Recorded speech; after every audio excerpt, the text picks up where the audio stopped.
Hello বন্ধুরা, সবাইকে জানাই শুভ সন্ধ্যা। আজকে আমরা সখীগণ মিলে সন্ধ্যাবেলায় গিয়েছিলাম মুকুটমণিপুর এবং মুকুটমণিপুরে গিয়ে আমরা খুব মজা করলাম। তো বন্ধুরা, আমরা অনেক রাত করেই গিয়েছিলাম, প্রায় 7:30 বাজে। তখন মুকুটমণিপুর প্রায় ফাঁকা হয়ে গেছে। যারা দূর থেকে এসেছিল তারা সব সন্ধ্যের মধ্যেই বেরিয়ে পড়ে। আর এই ফাঁকা টাইমটাতেই ঘুরতে বেশি ভালো লাগছিল, কারণ তখন তো কোনো প্লেসই পাওয়া যায় না, ছবি তোলার জন্য পাওয়া যায় না, ভালোভাবে দেখার জন্যও পাওয়া যায় না, প্রচুর ভিড় থাকে। লাইটগুলো জাস্ট অসাধারণভাবে সেট করেছে, খুব সুন্দর দেখতে লাগছিল। আর এখানে শ্রাবণী আমাদের কি টুপি কিনতে ব্যস্ত। তারপর আমরা টুপি কিনে আরও কিছু নেওয়ার জন্য এই স্টলগুলোতে চলে এলাম। এখানে অনেক স্টল দেখছেন বন্ধুরা, এখানে অনেক স্টল আছে যেখানে অনেক নতুন নতুন জিনিস পাওয়া যায়, কাঠের, মাটির, যেগুলো বাঁকুড়ার ঐতিহ্য, সেই সমস্ত জিনিস পাওয়া যায়।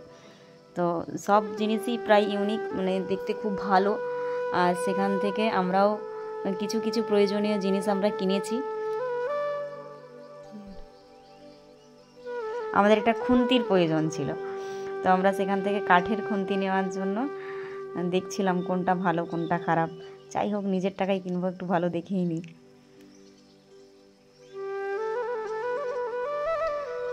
বন্ধুরা, সবাইকে বলবো মুকুটমণিপুরে আসো আর একবার ঘুরে যাও, দেখে যাও আমাদের বাঁকুড়ার রানী মুকুটমণিপুর। এখন এত সুন্দর সেজে উঠেছে যে দেখলে চোখ ফেরানো যাবে না, কারণ মুকুটমণিপুর আমরা প্রতিদিন যাচ্ছি, তবুও আরও যেতে ভালো লাগছে।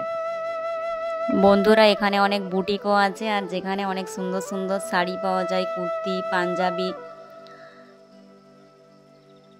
আর এখানে যে স্টলগুলো আছে প্রত্যেকটা স্টলই খুব সুন্দর। এখানে ছবি তোলার পর্ব চলছে, প্লেস পাওয়া যাচ্ছে না, তবুও জোর করে সময় এখানে বসে গেল। আর সেখান থেকে দেখুন একই পোজ বারবার দিচ্ছে, একবার ওই দিক থেকে তোলা হচ্ছে, একবার এই দিক থেকে তোলা হচ্ছে।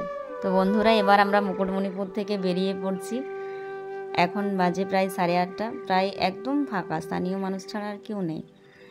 তো সেখান থেকে একটা কথাই বলবো, সবসময় ভালো থাকার জন্য, খুশি থাকার জন্য, আনন্দ করার জন্য যে টাকার প্রয়োজন এমনটা কিন্তু নয়। তখন প্রয়োজন হয় সখীগণের। সখীগণ কাছে থাকলে টাকার কোনো প্রয়োজন হয় না, তবুও অনেক বেশি আনন্দ করি।